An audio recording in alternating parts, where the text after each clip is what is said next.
नमस्कार, आप देख रहे हैं इंस्टा ट्रेंड्स 247।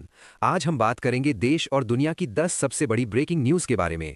तो वीडियो को अंत तक जरूर देखें क्योंकि हर खबर आपके लिए बहुत महत्वपूर्ण है। चलिए शुरू करते हैं आज की 10 बड़ी खबरें। ईरान अमेरिका युद्ध में नया ट्विस्ट। अमेरिकी राष्ट्रपति डोनाल्ड ट्रंप ने हॉर्मुज़ जलडमरू मध्य पर अपना 48 घंटे का अल्टीमेटम अचानक वापस ले लिया है। उन्होंने दावा किया कि ईरान के साथ अच्छी बातचीत चल रही है और युद्ध शीघ्र ही समाप्त हो सकता है, लेकिन ईरान ने साफ इनकार कर दिया। उन्होंने ट्रंप के बयान को ब्लफ बताया और कहा कि अमेरिका इजराइल के हमलों का जवाब पूरी ताकत से जारी रहेगा। इस बीच तेल की कीमतें $100 प्रति बैरल के पार पहुंच गई हैं, जिससे पूरी दुनिया की अर्थव्यवस्था पर भारी दबाव बढ़ गया है। प्रधानमंत्री मोदी का संसद में बड़ा और गंभीर बयान।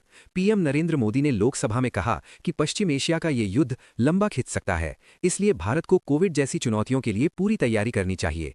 उन्होंने सभी राज्यों से अपील की कि ईंधन सुरक्षा, खाद्य सुरक्षा और आपूर्ति श्रृंखला को तुरंत मजबूत किया जाए।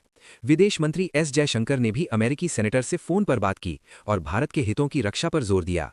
देश को एकजुट रहना होगा, ये वक्त परीक्षा का है। भारत में एलपीजी संकट की बढ़ती आशंका चिंता का विषय। ईरान युद्ध के कारण हॉर्मुज़ जलडमरू मध्य प्रभावित होने से भारत में घरेलू एलपीजी की आपूर्ति पर गंभीर खतरा मंडरा रहा है। सरकार अब 14.2 किलो के सिलेंडर में सिर्फ 10 किलो गैस देने पर विचार कर रही है, ताकि सीमित स्टॉक ज्यादा से ज्यादा परिवारों तक पहुंच सके। 2 भारतीय एलपीजी जहाज तो सुरक्षित निकल आए, लेकिन आगे की आपूर्ति अभी भी अनिश्चित है। आम आदमी की रसोई पर असर पड़ना अब तय लग रहा है। भारतीय वायुसेना को मिली बड़ी मजबूती। केंद्र सरकार ने वायुसेना को 114 रफेल लड़ाकू विमान, 60 ट्रांसपोर्ट एयरक्राफ्ट और एयरबोर्न अर्ली वार्निंग सिस्टम खरीदने की मंजूरी दे दी है। ये फैसला पश्चिम एशिया के बढ़ते तनाव और चीन पाकिस्तान सीमा पर सुरक्षा चुनौतियों को देखते हुए लिया गया है।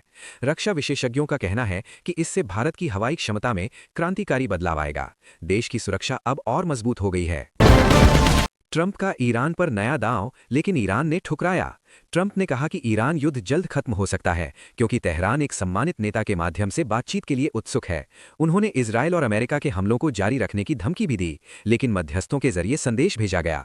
वहीं ईरान की ओर से मिसाइल हमले लगातार जारी हैं, जबकि इजरायल ने तेहरान के आसपास के इलाकों पर हमले और तेज कर दिए हैं।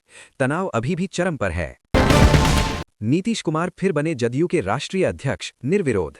बिहार के मुख्यमंत्री नीतीश कुमार को जनता दल यूनाइटेड का राष्ट्रीय अध्यक्ष एक बार फिर निर्विरोध चुना गया है। पार्टी की बैठक में उनके खिलाफ कोई उम्मीदवार ही नहीं उतरा। इस फैसले से बिहार की राजनीति में स्थिरता की उम्मीद जताई जा रही है। हालांकि विपक्ष ने इसे सत्ता के खेल का हिस्सा करार दिया। नीतीश कुमार ने कहा कि वे अब विकास और सुशासन पर पूरा फोकस करेंगे। शेयर बाजार में जोरदार उछाल, निवेशकों में उम्मीद। पश्चिम एशिया युद्ध के बावजूद आज भारतीय शेयर बाजार बढ़त के साथ खुला। सेंसेक्स करीब 1000 अंक ऊपर चढ़ गया और निफ्टी भी ग्रीन जोन में रहा। निवेशकों को उम्मीद है कि ट्रंप के बातचीत वाले बयान से तेल की कीमतें स्थिर हो सकती हैं, लेकिन विशेषज्ञ चेतावनी दे रहे हैं, अगर युद्ध लंबा खिंचा तो अर्थव्यवस्था पर भारी असर पड़ेगा। हिजबुल्ला का इजरायल पर हमला और तेज, क्षेत्रीय अस्थिरता बढ़ी। लेबनान स्थित हिजबुल्ला ने एक ही दिन में 54 हमले करके इजरायल की सैन्य ठिकानों को निशाना बनाया। ईरान समर्थित इस संगठन ने कहा कि युद्ध अंतिम विजय तक जारी रहेगा। इजरायल ने जवाबी कार्यवाही में दक्षिण लेबनान में भारी बमबारी की। इस संघर्ष से पूरे क्षेत्र में अस्थिरता बढ़ गई है और संयुक्त राष्ट्र सुरक्षा परिषद में आपात बैठक बुलाई गई है। मणिपुर में सुरक्षा बलों की बड़ी सफलता, 10 उग्रवादी गिरफ्तार। मणिपुर के तेंगनौपल जिले में भारत म्यांमार सीमा के पास प्रतिबंधित संगठन प्रेपात आरए के 10 सदस्यों को सुरक्षा बलों ने गिरफ्तार कर लिया है। इनके पास भारी मात्रा में हथियार और गोला बारूद बरामद हुआ है। पुलिस ने बताया कि ये उग्रवादी सीमा पार से घुसपैठ कर आतंकी गतिविधियां चला रहे थे। राज्य में शांति व्यवस्था बनाए रखने के प्रयास अब और तेज कर दिए गए हैं। दिल्ली विधानसभा को बम से उड़ाने की धमकी, हाई अलर्ट जारी। दिल्ली बजट सत्र शुरू होने से पहले विधानसभा को बम से उड़ाने की गंभीर धमकी मिली है। पुलिस ने तुरंत हाई अलर्ट जारी कर पूरे इलाके में सुरक्षा बढ़ा दी है। खुफिया एजेंसियां तेजी से जांच कर रही हैं कि ये धमकी किस संगठन या व्यक्ति की ओर से आई है।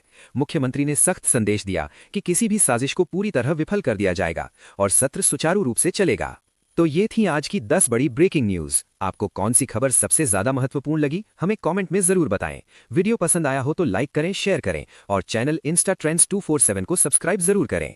मिलते हैं अगली वीडियो में। जय हिंद, जय भारत।